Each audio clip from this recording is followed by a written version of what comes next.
agradecerle a usted, señor presidente, compañero presidente. Mañana estaremos donde asesinaron a un compañero presidente. Tengo que agradecerle por la hospitalidad que México va a otorgar al quinto ciclo que se va a realizar en el mes de noviembre en el diálogo de paz entre el gobierno y el Ejército de Liberación Nacional, ELN. Esperemos, ha venido avanzando con pasos ciertos como nunca había ocurrido el proceso de paz entre el Estado, la sociedad y el ELN. Y esperemos que con su hospitalidad demos aún pasos todavía mayores en un tema que tiene que ver con la paz de Colombia, que en el fondo es también la paz de América Latina y en cierta forma del mundo, porque hacemos parte de este planeta. Y tema que, si lo miro desde la perspectiva de la paz, tiene que ver con este tema que estamos aquí dialogando y discutiendo. Le agradezco al gobierno mexicano su presencia aquí, a Andrés Manuel López Obrador, a su delegación, a los ministros, ministras de Relaciones Exteriores, embajadores, jefes de misiones diplomáticas acreditadas en Colombia, observadores internacionales y delegaciones de los países que nos acompañan, el gobernador del departamento del Valle encargado, José Fernando Gil, el alcalde de Santiago de Cali, Jorge Iván Ospina, aquí presente, los medios de comunicación nacionales e internacionales. A todos los presentes, han participado 17 países a ese nivel, participantes, y hay 10 países más que han sido observadores de este evento. Este evento que con el presidente Andrés Manuel López planificamos un poco, ideamos en México, cuando fui allí en la visita, tiene un propósito. Yo soy un poco más afanado en conseguir los propósitos y estos temas tendrán mucho más largo aliento que incluso nuestra propia existencia. Pero tiene un propósito, y es que América Latina hable por sí misma y no repita los discursos oficiales del poder mundial. En este tema específico, que podamos, a partir, porque hemos vivido la experiencia, la estamos viviendo, de estos 50 años en el caso de Colombia, que es por donde comienza este problema, que ahora es un problema americano, en todo el sentido de la palabra, de las Américas. Pero tenemos esa experiencia de 50 años, una experiencia sanguinaria y feroz. Y se empieza a repetir desde hace algunas décadas en otros países, México. Por eso, quizás el hecho de que sea Colombia y México los citantes de esta reunión tiene un sentido, un valor en el planeta Tierra, en la humanidad. Porque nosotros somos las mayores víctimas de esta política. Y empiezo por subrayar la palabra víctimas, no victimarios. En los 50 años nos han señalado como victimarios. Y ha sido tanto el temor ante el poder mundial de nuestras capas dirigentes de la política, que entonces lo único que hemos hecho es, de una manera vergonzante, porque sabemos qué pasa en nuestros países. Hay un dicho popular en Colombia que es ser más papistas que el Papa. Es decir, repetir el discurso oficial de la lucha o de la guerra contra las drogas durante 50 años. Repetirlo y repetirlo, porque creemos que si nos separamos una coma de él, que si decimos, oiga, esperen, ustedes no tienen razón, señores de la Unión Europea, o señores de Naciones Unidas, o señores del gobierno de los Estados Unidos, o señores del gobierno ruso. No tienen razón, entonces nosotros mismos no lo decimos, nos autocensuramos porque le tenemos temor a que nos digan que es que estamos aliados con el narcotráfico. Claro, como aquí se produce la mayor parte de la marihuana y de la cocaína, que durante estos 50 años señalaron el curso fundamental en el tiempo de la llamada guerra contra las drogas. Entonces nos da miedo a decir, oiga, lo que ustedes que tienen la mayor parte de los consumidores de esas drogas en sus sociedades, nos da miedo a decirles que están equivocados. Y repetimos un discurso oficial que si fuese por simplemente las palabras, pues sería de pronto hasta inocuo, pero resulta que tiene unas consecuencias dramáticas en nuestras propias sociedades. Y que nuestro silencio en estos 50 años ha sido cómplice con un genocidio en nuestros países. Porque eso es lo que ha provocado la política oficial de guerra contra las drogas en nuestra América Latina, un genocidio. Y nosotros somos dirigentes políticos y sociales, unos de derechas, otros de izquierdas, otros no saben qué son, otros buscando alternativas, otras, y movimientos que nacen en nuestra juventud y dinámicas. ¿Cuál es nuestra responsabilidad alrededor de este tema? Que cada vez más determina los destinos de nuestras sociedades, cada vez más. Antes pensábamos que era un problema de Colombia, nosotros encerrados, inundados de nuestra propia sangre, solos. Pero hoy no es así. Hoy precisamente la dinámica de la política llamada guerra contra las drogas, hecha en Estados Unidos hace 50 años, trasladada a la Unión Europea y por ahí a las Naciones Unidas, ha hecho víctima a todas las sociedades latinoamericanas de sus consecuencias, las mismas que había en Colombia, pero trasladadas ahora a Chile, a Argentina, a Uruguay, a Paraguay, a Brasil, a México, a Centroamérica toda, a Venezuela, a las islas del Caribe. Hay un país ya destruido hoy. No fue Colombia que resistió, es Haití. Está destruido por este tipo de política, todo. Su Estado fallido, su sociedad inmersa en la autodestrucción.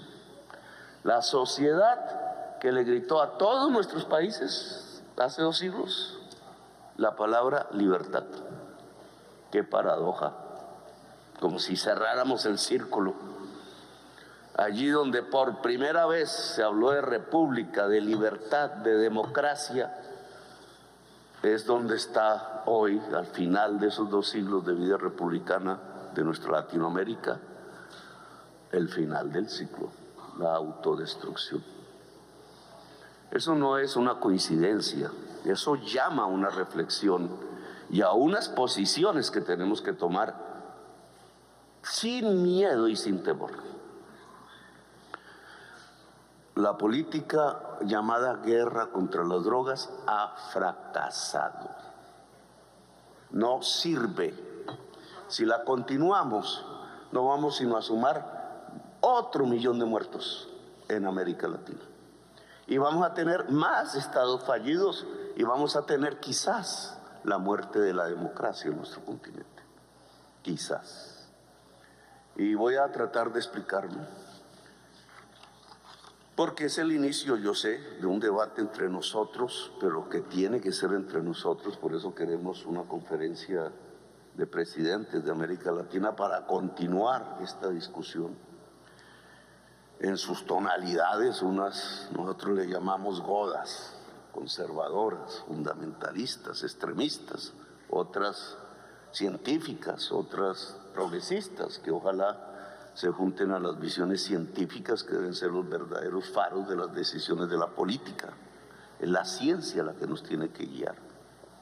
En esto no hay puntos finales, este es un debate, un proceso, unas experiencias en camino, pero hay que admitir las equivocaciones, si no, no salimos de la trampa, porque es una trampa. Veamos, yo soy economista, soy hombre de izquierda, fui insurgente, peleé en estas montañas. Progresista es mi electorado, no es la inmensa mayoría de la sociedad colombiana, es la mitad de la sociedad colombiana. Nunca una persona como yo había podido ganar las elecciones en este país. Este país es relativamente conservador. Pero me atrevo, aprovechando este espacio de la historia, al que tengo oportunidad de decir lo que pienso sobre esta materia.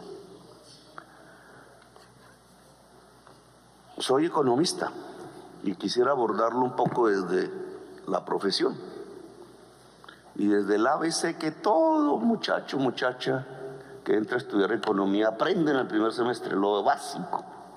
No hay que ser un experto. Las drogas son un mercado, miren qué mercado, ¿no? Todos lo aceptamos aquí, es un mercado. Un mercado tiene una oferta y tiene una demanda. Dice el ABC de la economía que esa interacción genera algo que se llama el precio. ABC, nada nuevo bajo el mundo, consenso en el pensamiento económico. Entonces, ¿qué hacemos frente al mercado de las drogas? Tesis: deberíamos reducir la demanda. Dice Juan B. Seix, padre de la economía, toda oferta crea su propia demanda, o al revés, toda demanda crea su propia oferta. ¿Cómo se reduce la demanda en un mercado? De primerazo alguien diría, pues elevando el precio. Entre más elevado el precio, menos demanda hay.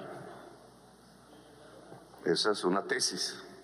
Más o menos, si se dan el café, se dan estos dulces, se dan las guayaberas que me regala el presidente, se da en los aretes, se da en las camisas, pantalones, en toda mercancía, ¿cierto?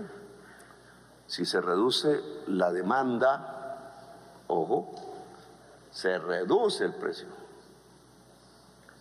Si aumenta la oferta, se reduce el precio. ¿Estamos? Si aumenta la demanda, aumenta el precio, como el pan. Entonces, si nosotros reducimos la demanda de las personas que consumen estas sustancias, sin decir si es bueno o mala, sino si reducimos la demanda, ¿qué sucedería en el mercado de las drogas? Se cae el precio. Y si se cae el precio, ¿quién se enriquece?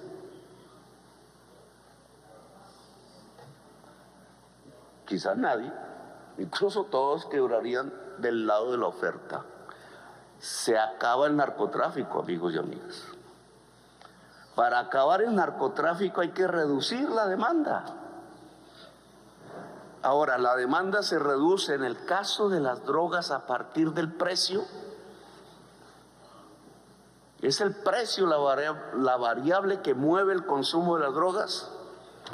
De tal manera que si yo elevo sustancialmente el precio, ¿se acabaría la demanda? ¿O al revés?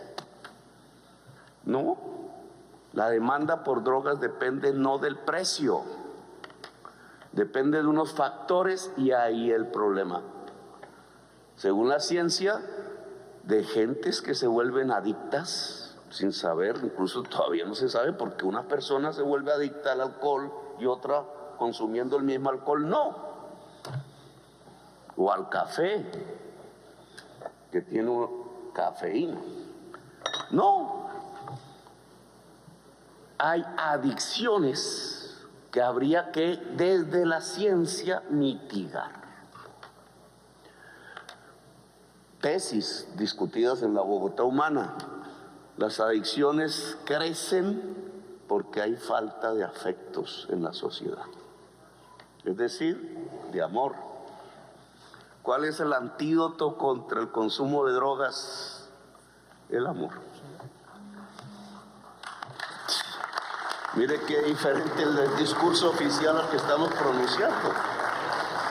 Sociedades que se van quedando sin amor, que van rompiendo las comunidades porque hay que competir, y entonces el hombre del éxito y la mujer del éxito, y lo que ven por los comerciales.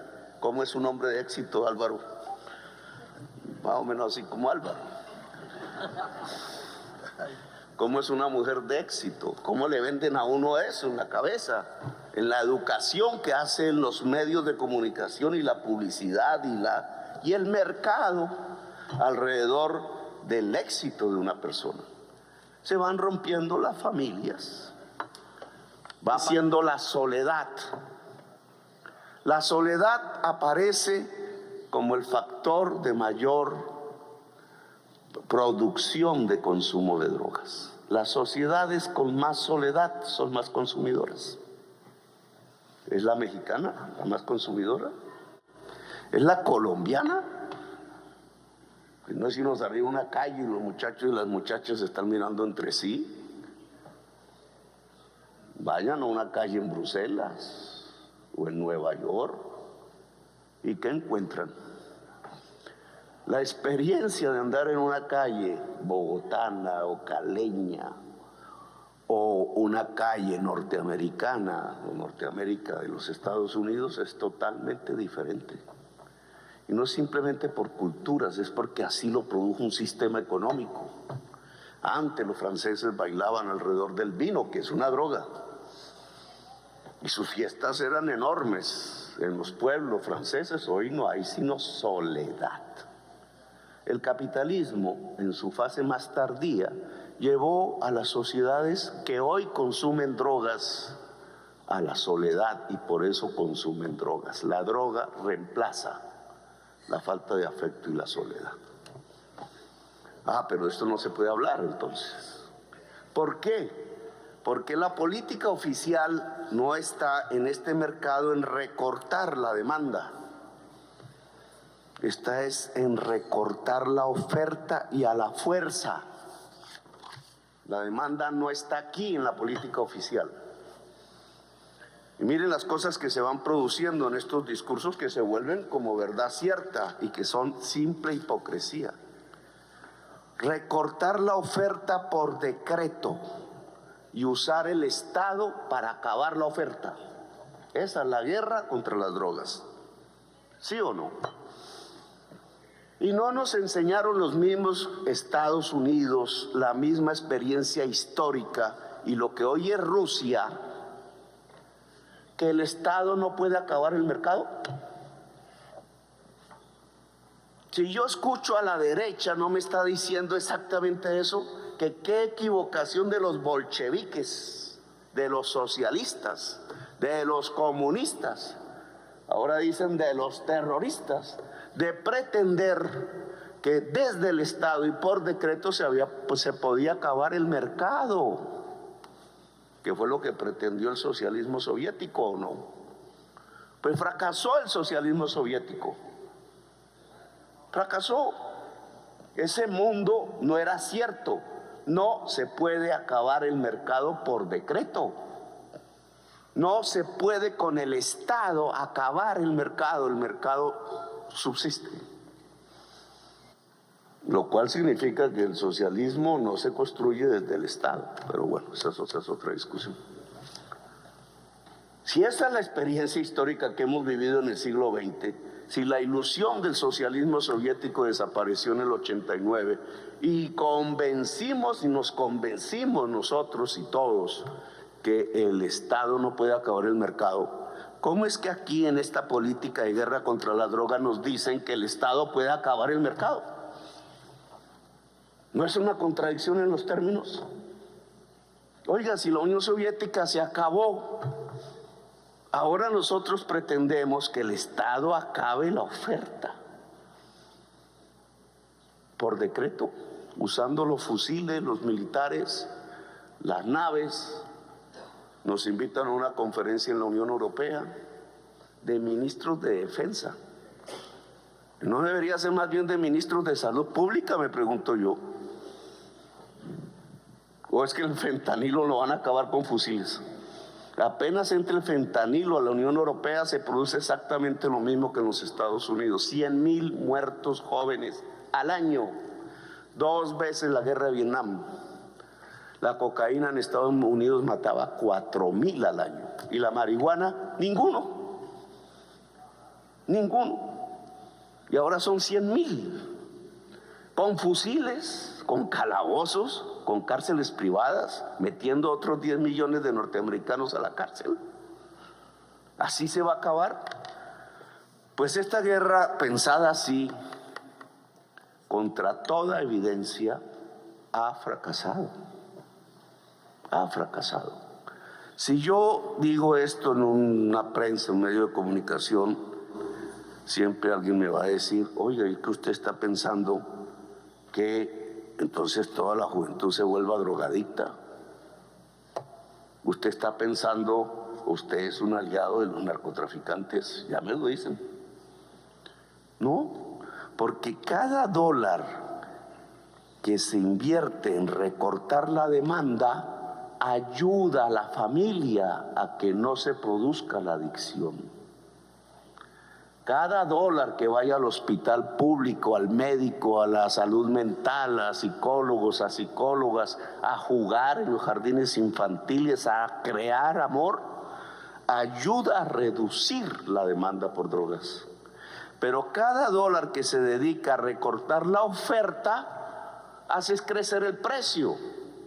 Y si crece el precio, los narcotraficantes tienen más dinero para comprar fusiles, para comprar vehículos blindados, para comprar misiles, para comprar políticos, para comprar senadores, para comprar generales, para comprar jueces, para comprar presidentes. Y entonces aquí está nuestra historia latinoamericana reciente. Si cogemos todos los presidentes y políticos que han sido puestos presos y condenados por sus relaciones con el narcotráfico en todos nuestros países, encontraríamos que todos repetían el discurso oficial de la guerra contra las drogas. Más papistas que el Papa. Hipócrita. Aquí en Colombia ordenaban fumigar decenas de miles de campesinos con un veneno que se llama glifosato. Sus bebés, sus perros, sus familias, sus cultivos de pan coger, todo. Porque así se combatía el narcotráfico, decían. Ordenaban ir a los campos y el que tuviera un campo de hoja de coca, capturarlo y meterlo en la cárcel, 25% de los presos. El que vendía droga en un barrio, cogerlo preso, generalmente un joven, y a la cárcel. Y el que consumía, a la cárcel, cualquiera que fuese la cantidad de droga que tuviera en un bolsillo. Una guerra entre la policía y la juventud civil en los barrios populares, una guerra invisible, todos los días, todas las noches. Y ese mismo político que ordenaba hacer eso, se abrazaba en la noche en los clubes con el más grande narcotraficante de Colombia. Yo afirmaba en mis discursos, los senadores de la República hacían por las mañanas las listas de quienes iban a ser asesinados y por las noches hacían leyes de la República. El 35% del Senado de la República en la época paramilitar era aliado de los paramilitares, que era la organización narcotraficante más grande del mundo. 35% del Senado de la República, todo fue a parar a la cárcel. Estados que se van volviendo narcoestados. Ese es el producto de la guerra contra las drogas. Claro, en Viena, en las convenciones, hablando con los norteamericanos, en Washington o allá en Bruselas, todos son antinarcotraficantes. Saludan al jefe de la política antidrogas de los Estados Unidos por la mañana, cogen el avión y después se abrazaban con Pablo Escobar en las noches con las niñas. Hipocresía. El efecto no es simplemente ese, la hipocresía de una política. El efecto es que murieron 1 millón de latinoamericanos en estos 50 años. 1 millón. Y allá en Estados Unidos cogieron 10 millones a las cárceles de negros y latinos, la mayoría. Y nuestros estados hoy tienen regiones, subregiones bajo control mafioso, no bajo control de la democracia, incluido Haití, que está todo ya bajo ese control. Y hemos tenido presidentes que son narcotraficantes, y políticos y dirigentes en todas las vertientes de la ideología. Y el culpable ha sido el campesino, el humilde, y los hemos llevado a la cárcel y les hemos bombardeado sus cultivos. Y en Colombia hay una guerra eterna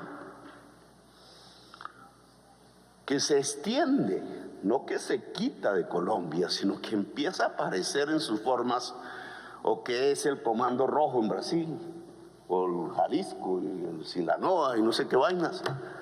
Ejércitos privados cada vez más fuertes, con capacidad de derrotar o comprar estados. Y esa se ha vuelto América Latina, el país de los poetas y los escritores y de la belleza, como digo yo. Los países de la belleza se han vuelto eso. Ese es el resultado de una política desastrosa y equivocada, a la cual hay que ponerle punto final. Y es América Latina la que tiene que hablar y decidir, porque es la víctima. La víctima, no la victimaria. Y están engañados los de la Unión Europea y están engañados los centros de poder mundial, porque están escapándose de una discusión en donde el culpable es el campesino andino o de la selva amazónica, y no se cuestionan por qué en su sociedad tantos jóvenes consumen solitariamente drogas hasta matarse. Ese es el problema central. Como esa discusión lleva a un cuestionamiento del estilo de la sociedad, entonces América Latina tiene que ser la culpable, porque no quieren asumir esa discusión. Miren, la guerra contra las drogas comenzó con la marihuana. Nixon y el movimiento hippie, que le llenaba el mall de millones de jóvenes peleando contra la guerra en Vietnam. ¿Fue así o no fue así? Los hippies consumían marihuana y LSD. Ni el LSD mata ni la marihuana mata, pero ahí decretó la guerra porque no quería que la juventud norteamericana atacara la guerra en Vietnam. Y resulta que se producía marihuana en Colombia, en la Sierra Nevada de Santa Marta. Esa decisión de Nixon creó la mafia colombiana. Una por ahí que había en la selva, en la Sierra Nevada de Santa Marta. Ahora, hace 50 años tenemos mafias cada vez más poderosas, multinacionales, ya no son colombianas, ya no son mexicanas, son americanas, por la marihuana. ¿Cuánta gente mataron en Colombia por la marihuana? ¿Cuánta gente colombiana fue encarcelada por la marihuana? Y no acaba la Convención de Viena de decir que la marihuana es una medicina. Entonces, ¿quién nos devuelve los muertos? ¿Quién nos devuelve el dolor de las familias? ¿Quién nos devuelve al estado en que Colombia no tenía mafias? ¿Quién? O sea, nos mataron gente porque sí, por dominar, porque un señor godo, regodo como Nixon se le ocurrió que los hippies eran su enemigo y entonces tenían que volver la marihuana un delito, y se tiraron a Colombia, se tiraron nuestro país, lo dañaron de esa manera, y todavía bajo ese precepto mantienen esta política que llaman guerra contra las drogas, para que muera 1 millón de latinoamericanos más. Ya en perspectiva, en 50 años, el fentanilo les mataría 5 millones de norteamericanos. Y habría otro 1 millón de muertos latinoamericanos. ¿Y cuántos millones presos? Fracasaron. Eso no sirve. Así no es. No se puede recortar la oferta. Corrompemos al ejército, a la policía, al Estado. Corrompemos la democracia, la matamos.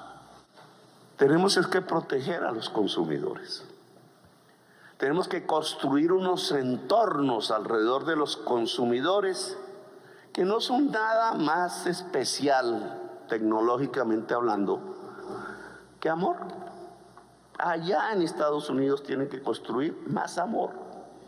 En Europa, menos carros, más amor. Menos lujos, más amor. Menos calles de moda, más amor. Y verán cómo se reduce la demanda. Y lo mismo nosotros, los latinoamericanos. Puede haber las toneladas de fentanilo que haya, con capacidad de matar medio país, porque solo se necesita la punta de este lápiz para echarla en este café y la persona tiene una altísima probabilidad de quedar adicta porque es 50 veces más poderosa que la heroína y mata. Le pasa a los Estados Unidos. Pueden producir toneladas así en un día y tendríamos una pandemia peor que el COVID, peor que todo. ¿Cómo nos defendemos de eso? Eso no se produce en los campos, no se produce en América Latina, no lo producen campesinos, no es una planta, es simplemente una fabriquita que combina unos químicos. ¿Cómo van a combatir eso? Eso se combate con amor, señores. Fentanilo se vuelve nada, un polvo de color por ahí, no sé qué color tendrá. Nada, no sirve, no se vuelve mercancía si no hay quien la consuma. Y para que no haya quien la consuma, la sociedad tiene que ser solidaria, calurosa, amorosa. Eso no lo produce el capitalismo, pues cámbienlo. Si quieren realmente la vida, o regulen ese capitalismo para que haya espacios de amor y solidaridad en la sociedad. Pero no nos vengan a echar aquí la culpa y a producirnos otro millón de muertos y acabar con América Latina, que además ya ni producimos el tal fentanilo. Esto va a cambiar y bastante. Los laboratorios de cocaína van a estar en España y en Bruselas, allá donde está la Unión Europea, allá hay laboratorios de cocaína, junto al Parlamento Europeo, en los grandes puertos europeos. Laboratorios de cocaína, no están aquí en Cali, se los están llevando, porque allá necesitan pureza para competir con el fentanilo. Se acabó, señores. Entonces, lo que yo le propongo, porque me extiendo mucho, ese es mi problema. Adelante. Lo que yo le propongo a los expertos, las expertas que han venido aquí, delegaciones participantes de América Latina y los observadores de fuera, es que reunamos los presidentes, demos un paso más. Lo que yo propongo es tener una voz diferente y unificada que defienda nuestras sociedades, nuestro futuro y nuestra historia, y dejar de repetir un discurso fallido que ya fracasó. Sin vergüenza, sin vergüenza. ¿Qué es lo que significa la palabra? ¿Por qué? Porque no tenemos nada que ocultar. Porque los que han cometido los errores no somos nosotros realmente. Los que hemos puesto la sangre somos nosotros. Los que hemos puesto el dolor somos nosotros. Los que nos han destruido la belleza somos nosotros. La ilusión somos nosotros.